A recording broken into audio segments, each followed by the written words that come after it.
2018년 2월 14일 플로리다 파크랜드에 있는 마조리 스톤맨 더글라스 고등학교에서 학생과 교직원 17명이 살해되고 17명이 부상을 입는 총기 난사 사건이 발생했습니다. 이번 총기 난사 사건은 1999년 4월 콜로라도에서 15명을 살해한 콜럼바인 고등학교 대학살을 능가하는 미국 역사상 가장 치명적인 고등학교 총기 난사 사건입니다.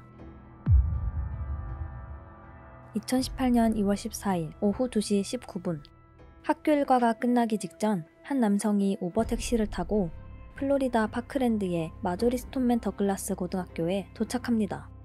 이 남성은 소총과 배낭을 들고 있었습니다. 이때 학교 보안 감시원은 범인이 소총 가방을 들고 경비원이 배치되지 않은 문으로 들어오는 것을 발견하지만 다른 감시원에게 연락만 하고 코드레드 경보를 발령하지 않았습니다. 계단에서 한 학생이 범인이 총을 장전하는 것을 발견하는데 범인은 그에게 "나가는 게 좋을 거야. 일이 엉망이 될 거니까 라고 말합니다. 이때가 범인이 총기 난사를 시작하기 단 15초 전이었습니다. 학생은 순간 멈칫하다가 도망가서 풋볼 코치 에런 페이스에게 이 사실을 알렸습니다. 페이스는 상황 확인을 위해 12동으로 가는데 이후 사망하게 됩니다. 사건 당일에는 아침에 학교에서 화재 대비 훈련이 있었습니다. 이후 오후에 다시 화재 알람이 울리자 학생들은 훈련을 다시 하는 줄 알고 대규모로 쏟아져 나왔습니다. 학생들이 천천히 움직이다가 선생님들이 총격이라고 알리자 다들 대피하기 시작합니다. 이 화재 알람이 범인이 의도적으로 가동한 것인지 총격에 의해 자동적으로 가동된 것인지는 불명확하다고 합니다.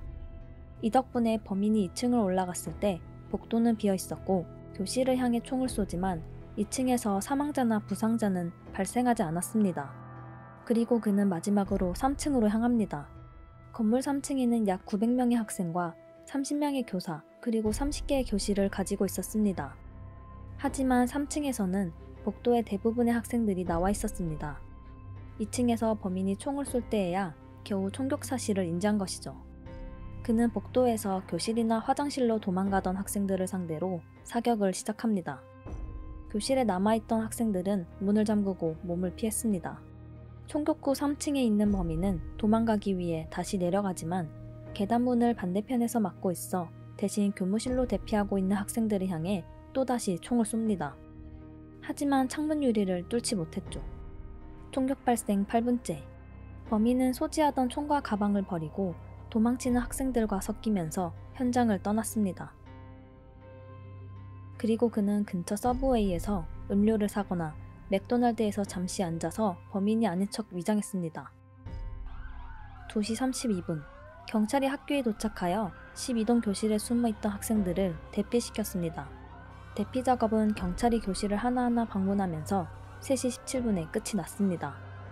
3시 40분쯤 스와트 팀은 학교에서 3.2km 떨어진 코랄 스프링스 근처에서 니콜라스 크루즈를 용의자로 체포합니다. 그는 방독면으로 얼굴을 가리고 범행을 저질렀지만 귀와 얼굴 생김새가 특이해서 학생들의 지목을 피할 수 없었습니다. 총격은 약 6분 동안 지속되었고 모든 희생자들은 4분도 채 되지 않아 총격을 당했습니다.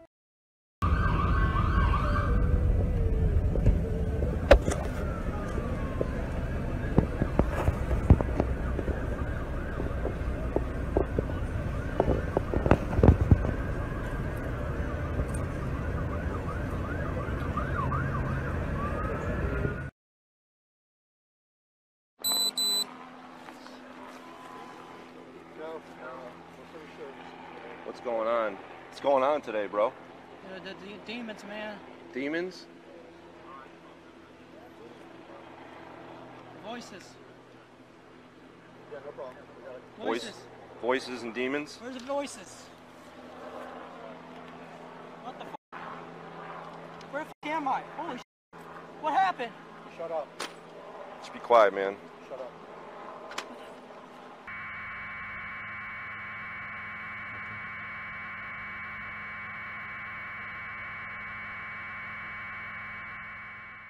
사망자 중 12명이 실내에서 2명은 학교 건물 밖에서 1명은 도로변에서 사망하였습니다. 부상자 중 2명이 이송 이후 병원에서 사망하여 최종 인명피해는 사망자 17명 그리고 부상자 17명이 되었습니다. 니콜라스 제이콥 크루즈는 1998년 9월 24일 플로리다주 마게이트에서 태어났습니다. 그는 친부모의 친구 가족에게 입양된 아이였습니다. 친부모의 친구 로저 크루즈, 린다 크루즈 부부는 노년에 자식이 없어 그를 입양했습니다. 크루즈는 아일랜드계 미국인으로 가벼운 자폐증을 앓고 있었습니다. 2004년 그의 아버지는 67세의 나이로 사망했고 2017년 어머니 역시 혼자서 크루즈를 키우다가 68세의 나이로 사망하였습니다. 크루즈는 총격 3개월 전에 고아가 된 것이죠. 어머니의 죽음 이후 그는 이들 부부의 친구인 스니드 부부가 후견인 자격으로 맡아 키웠습니다. 크루즈는 왜 자신에게 가족이 없는지 자주 불만을 토로했다고 합니다. 크루즈와 같이 살기 시작한 뒤 스니드 부부는 크루즈가 이상한 행동을 하는 것을 발견합니다. 오후 8시면 잠을 잤고 초콜릿칩 쿠키를 스테이크 샌드위치에 끼워 먹거나 육포에 아이스크림을 듬뿍 발라 먹는 기이한 식성을 보인 것이죠. 크루즈는 중학교 때부터 문제가 많았습니다. 그는 분노 조절 문제를 가지고 있었고 평소 친구들에게 자기 총들을 자랑하곤 했습니다. 학교에 총을 가져오겠다고 말했으며 언젠간 건물들을 총으로 쏘겠다는 협박을 농담처럼 말했습니다. 친구들은 그에 대해 이렇게 얘기했습니다. 항상 스트레스를 많이 받고 총 얘기를 많이 하고 얼굴을 숨기려고 했다. 그가 그런 짓을 벌이게 될 것이라는 것은 모두가 염두에 두고 있었다. 그는 사냥을 즐기고 동물을 죽이는 것에 대해 자랑했다. 그는 항상 자기 할 말만 하고 타인의 말을 전혀 듣지 않았습니다. 때문에 사실상 학교에서 친한 학생은 한 명도 없었습니다. 심지어는 친구가 없는 학생들도 피했다고 할 정도죠. 그는 계속해서 다른 학생들을 협박하고 괴롭혔고 3년 동안 6번의 학교를 전전했습니다. 2014년 결국 그는 정서적 또는 학습장애가 있는 아이들을 위한 학교로 전학 갔습니다. 그리고 2년 후에는 스톤맨 더글라스 고등학교로 돌아왔지만 2017년에 학교에 탄환을 가지고 오는 등 교칙 위반이 잦아 또다시 퇴학을 당했습니다. 학교 당국은 크루즈가 다른 학생들을 협박했다고 경고하는 이메일을 교사들에게 돌려야 했습니다. 학교는 그가 캠퍼스에서 배낭을 매는 것을 금지하기도 했죠. 크루즈는 몇 차례나 집에서 난동을 부렸는데 린다는 도저히 감당이 안 돼서 경찰을 불렀고 이때 경찰이 크루즈에게 수갑을 채워서 제압했어야 할 만큼 크루즈는 난폭하게 날뛰었습니다. 현지 경찰은 크루즈와 관련해 무려 23건의 신고를 받을 정도였죠. 얼마나 주변에 위협적인 분위기를 뿌리고 다녔는지 정신과 의사들은 크루즈를 치료시설에 비자발적으로 입원시킬 것을 권고했습니다. 크루즈의 후견인인 스니드는 육군 참전 용사이며 크루즈를 자신처럼 육군에 입대시킬 생각이었습니다.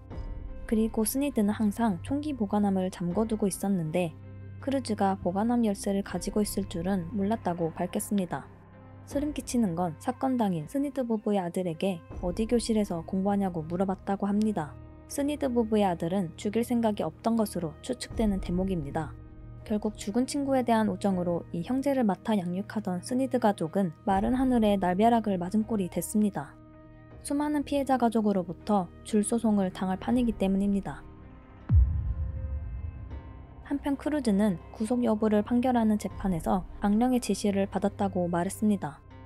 심리 상태를 파악하는 영상에서도 부들부들 떨면서 악령이 죽이고 불사르고 파괴하라고 말했다고 합니다.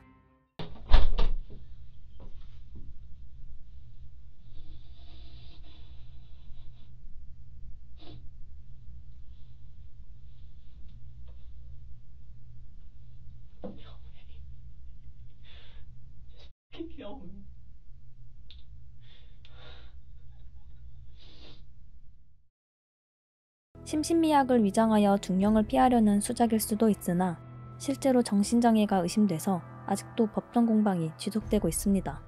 사형제 존치주인 플로리다주는 미국 남부답게 2명 이상 살해한 다중살인 범인은 사형 선고의 가능성이 높습니다. 사건이 일어난 지 4년이 지났지만 여전히 재판은 계속되고 있습니다. 2022년 7월 19일, 2022년 7월 19일 열린 공판에서 피해자들을 학살하고 학생들이 숨어서 슬피 우는 오디오가 나왔을 때 니콜라스 크루즈가 귀를 막고 듣지 않는 장면이 찍히기도 했습니다.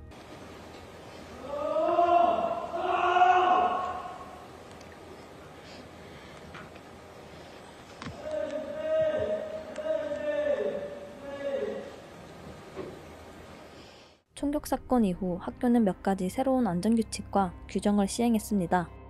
변경사항에는 출입구 수 감소, 각 출입구의 법 집행관, 학생과 교직원을 위한 신분증 배지, 그리고 모든 책가방은 투명한 플라스틱이어야 한다는 사항이 포함되었습니다. 또한 금속 탐지기를 사용하는 것도 고려되었습니다. 몇몇 학생들은 새로운 안전조치가 효과적이지 않다며 비판하기도 했습니다. 생존자 중 앤서니 보게스라는 15세 학생은 크루즈가 교실로 들어오려고 하자 총을 맞으면서까지 이를 저지해 동급생 20명의 목숨을 구했습니다.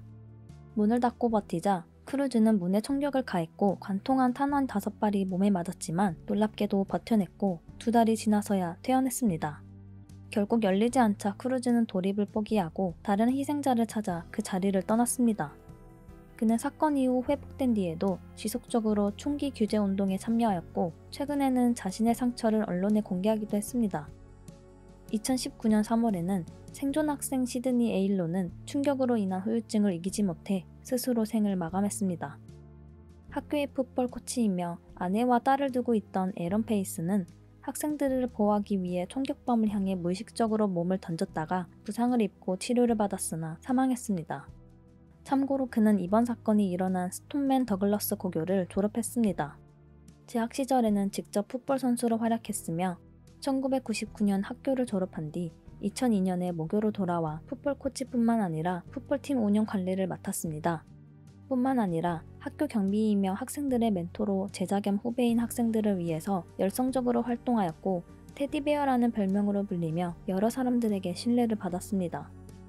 피터왕이라는 중국계 JROTC 생도는 나머지 학생들을 구하기 위한 영웅적인 태도를 보이고 사망하여 JROTC 영웅 메달을 사후 수여받았습니다. 2022년 3월 16일 사건 생존자와 유가족들에게 1억 2,700만 달러, 약 1,500억 원의 피해배상금을 지불하기로 했다고 밝혔습니다.